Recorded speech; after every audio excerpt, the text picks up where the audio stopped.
I sat across from Elizabeth Grant and Monica from HR in the small conference room tucked into the corner of GlassTech's building where I had worked for the past 12 years. The stark white light from the overhead fixtures cast a cold, almost sterile ambiance. Elizabeth, the head of HR, began the conversation with a formal tone, every word carefully chosen, though a faint trace of satisfaction lingered in her icy blue eyes. "The company is restructuring, Sarah," she said, her slender hands resting neatly on the light wood table. "We are merging the research department into the product development team. Unfortunately, your current position will no longer be needed." Monica, seated beside Elizabeth, quietly slid a cream-colored folder toward me. "This is your severance package. We truly appreciate your contributions over the years."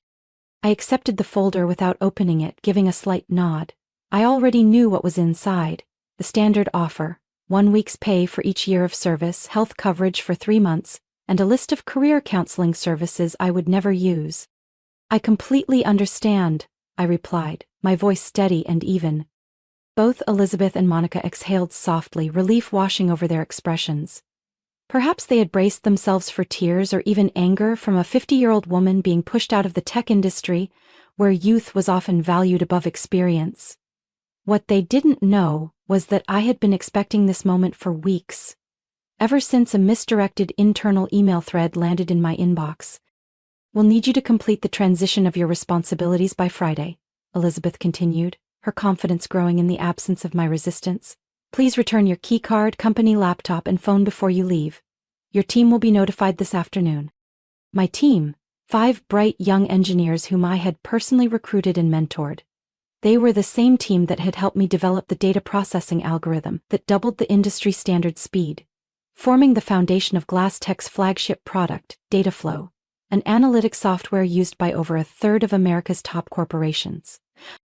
"Of course, I'll make sure everything is wrapped up properly," I said, rising gently from my chair. "Is there anything else?" They exchanged quick, puzzled glances, seemingly taken aback by my composure. Monica shook her head. "No, that's all. Thank you for being so professional." I left the conference room, walking through the glass-lined hallway that offered a clear view into the executive boardroom on the opposite side. Through the transparent barrier, I could see CEO Jonathan Parker presenting enthusiastically before a large screen, the title of his presentation displayed prominently: Q3 Revenue Projections. Jonathan.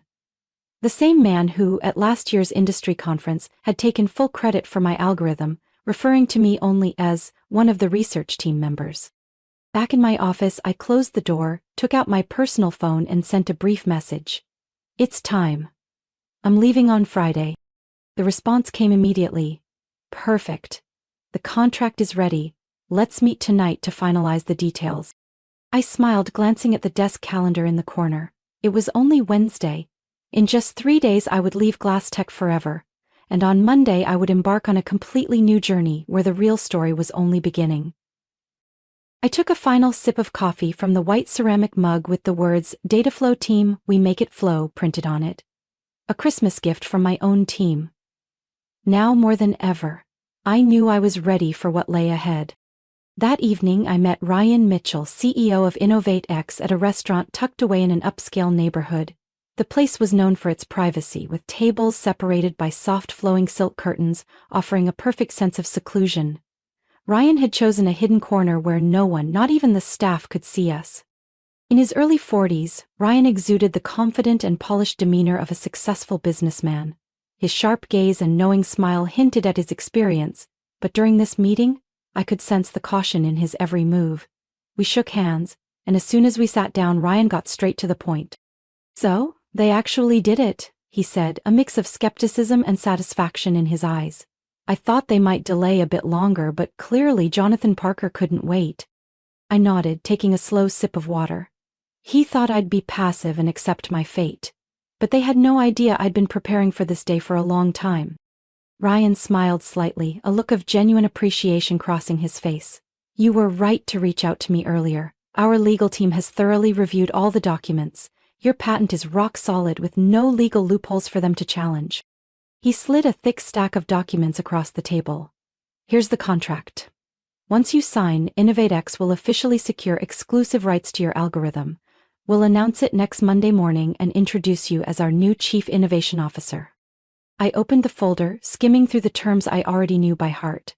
The 7-figure signing bonus made me smile briefly, but what truly satisfied me was the profit share from every product using my algorithm. Ryan not only saw the technological value but also valued me as a person, something GlassTech had never done. "What's your communication plan?" I asked, closing the folder and looking up at Ryan. "We'll release the announcement through all major media channels highlighting InnovateX's acquisition of this groundbreaking technology. At the same time, we'll publicly acknowledge your role as the inventor. This isn't just a technological leap but also a story of proper recognition and transparency." I picked up the pen, aligning it with the signature line on the contract. "How do you think they'll react?" Ryan shrugged. "I doubt Jonathan will take it lying down. But don't worry, our legal team is prepared. We'll not only protect you but also turn GlassTech's confusion into a PR advantage for InnovateX." As I signed the final line, I closed the contract and handed it back to Ryan. He accepted it with a bright smile, then raised his glass for a toast. To new beginnings and well-deserved recognition.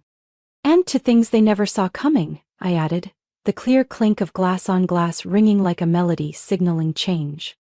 The remaining 2 days at GlassTech passed faster than I expected. I spent the time meticulously completing all transition documents, carefully noting every detail of the projects I had been involved in. Every password, every process guide was organized neatly in the internal system, ready for my successor. I left no gaps, no reason for them to accuse me of negligence. Elizabeth stopped by my office on Friday afternoon as I was packing my personal mementos into a small cardboard box. She leaned against the doorframe, trying to project a friendly demeanor. "Sarah, is everything all right?" "I've wrapped everything up, there's nothing left to worry about," I responded without looking up. Elizabeth forced a smile, a practiced but hollow gesture. "Thank you for maintaining your professionalism. I know this isn't easy." "It isn't," I replied, my eyes still on the only family photo I had left on my desk. "But sometimes, what seems like the end is just the beginning of a new door opening." "So, do you have any plans yet?" she asked, a spark of curiosity slipping through her otherwise composed expression. "Oh yes, I do," I emphasized each word, a faint smile crossing my lips. "I start on Monday." Elizabeth's eyebrows shot up, but she didn't press further.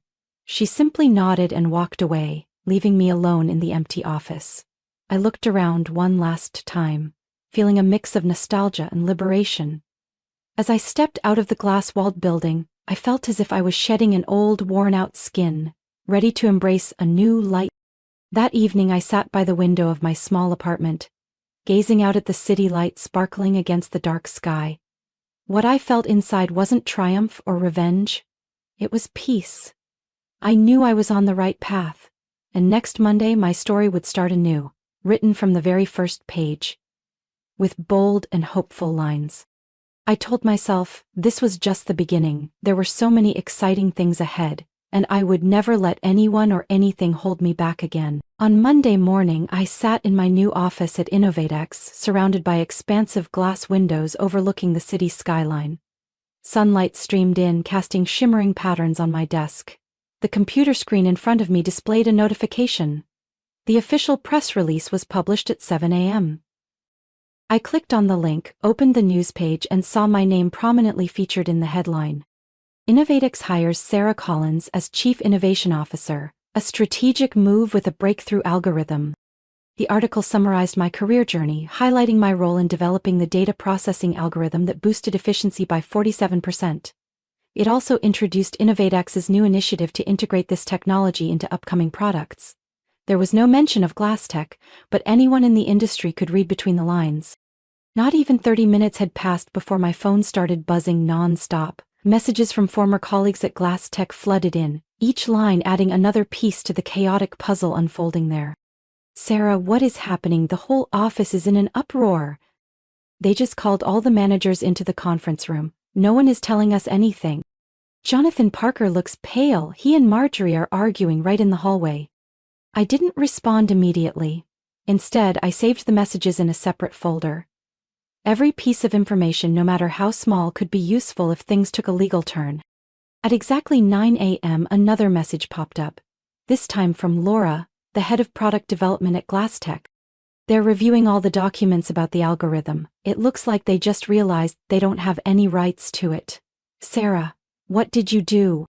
I replied simply, check your personal email, you all have new offers from InnovateX. I could imagine the mix of confusion and hope in Laura's eyes and in the rest of her team. They were talented professionals who had supported me greatly in previous projects. I had promised Ryan that if InnovateX wanted to fully leverage the algorithm's potential, they needed the team that understood it best. At GlassTech, chaos quickly turned into a crisis. The company's stock plummeted as soon as the news about the patent rights broke on financial news outlets. Their flagship software, Dataflow, which relied entirely on my algorithm, now faced the risk of being shut down if a legitimate licensing agreement wasn't reached.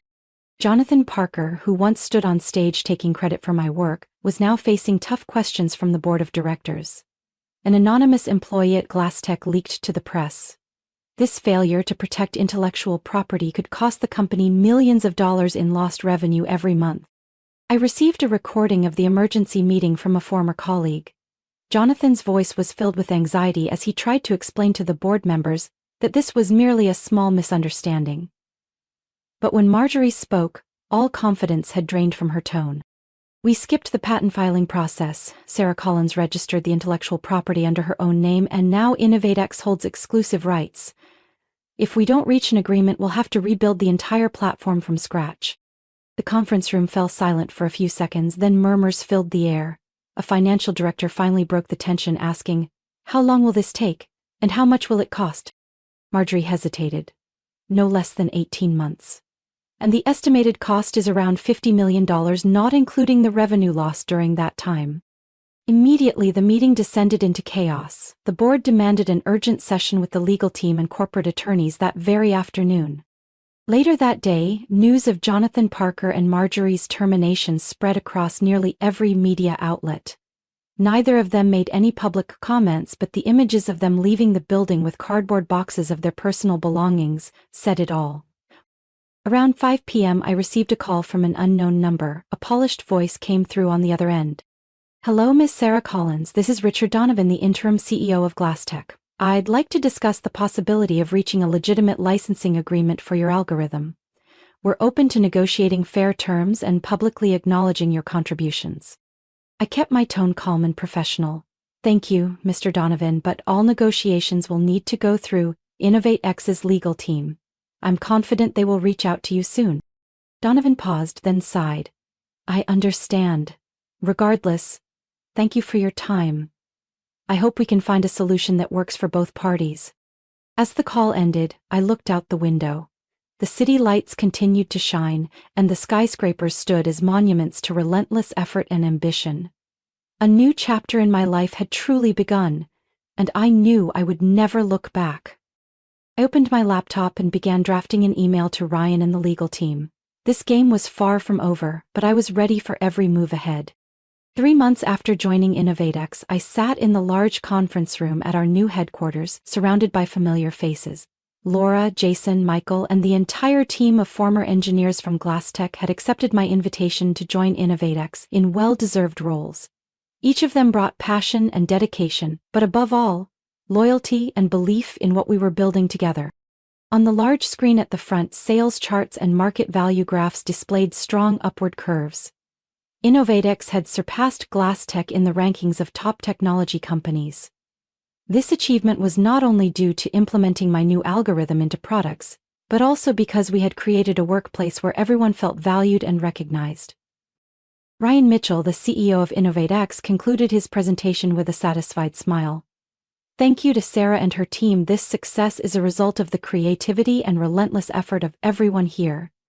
The room erupted in applause, but I knew that this acknowledgement wasn't just empty words. Everyone in the room understood that at InnovateX their contributions truly mattered. This was a stark contrast to my years at GlassTech, where my ideas were often dismissed, or worse, taken credit for by others.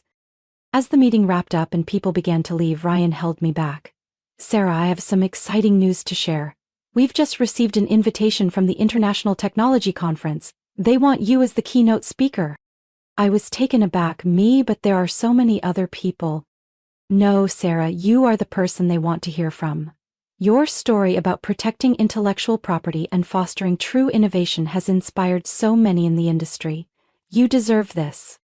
I felt my heartbeat quicken, not with anxiety but with genuine joy. I had gone from being pushed out of my old company to a place where I was not only heard but respected. This was my chance to share my story, not to criticize anyone, but to emphasize the importance of giving proper credit to creators. That evening I sat by the window of my apartment, watching the city lights shimmer. My phone buzzed with a message from Laura. The whole team just saw the announcement. "We're so proud of you. The International Technology Conference will be the perfect stage for your story." I texted back, "Thank you. We've all come such a long way, and this is because of all of you too." The next morning, I began preparing for my speech. I wanted it to be about more than just the algorithm or growth figures. I wanted to share the journey of a 50-year-old woman in the tech industry, about the challenges and the quiet victories along the way. On the day of the conference, I stepped onto the large stage, the spotlight casting a hazy glow over the audience. But as I looked down, I saw attentive faces, young professionals filled with enthusiasm, and seasoned experts with knowing eyes. My name is Sarah Collins, and today I want to share a journey with you not just about technology, but about recognition. I began, my voice clear and steady. I spoke about creating the algorithm, how it boosted data processing efficiency and the positive impact it had on InnovateX's products. But I didn't shy away from discussing the challenges I faced, the feeling of being overlooked, and how I stood up to reclaim my value. When someone doesn't see your worth, remember that it doesn't diminish your value. You can stand up, find a new path, and make a difference. I concluded my speech and the room erupted into applause. After the presentation, many attendees approached me, sharing their own stories. A young woman, about 25 years old, held my hand and said, "Your story helped me realize that I deserve recognition too. I won't let anyone take credit for my ideas again." Her words made me realize my journey had a deeper meaning. I hadn't just created an algorithm. I had helped shift the perspective on protecting intellectual property and honoring those who bring true innovation. A week later, InnovateX received an email from Richard Donovan, the interim CEO of GlassTech. He acknowledged the mistakes of the previous management and proposed a legitimate licensing agreement for my algorithm. The terms included recognizing me as the inventor and offering a fair royalty fee. Ryan invited me into the conference room to discuss it. "Sarah, what do you think? This is an opportunity to achieve both commercial gain and market stability." I nodded. "We can negotiate, but we won't compromise on principles. I want them to acknowledge my role publicly, not just on paper but in their public communications as well." "Absolutely, we'll make sure of that." Ryan smiled, his eyes filled with pride. The final outcome was everything we hoped for. GlassTech agreed to all the terms, a press release was issued, publicly acknowledging my contributions to the Dataflow product for the first time. My journey became a textbook example of protecting intellectual property rights in the tech industry. Looking back, I knew I had gained more than recognition. I had found my voice. And helped others find theirs too. It was never about revenge, it was about reclaiming what was rightfully mine.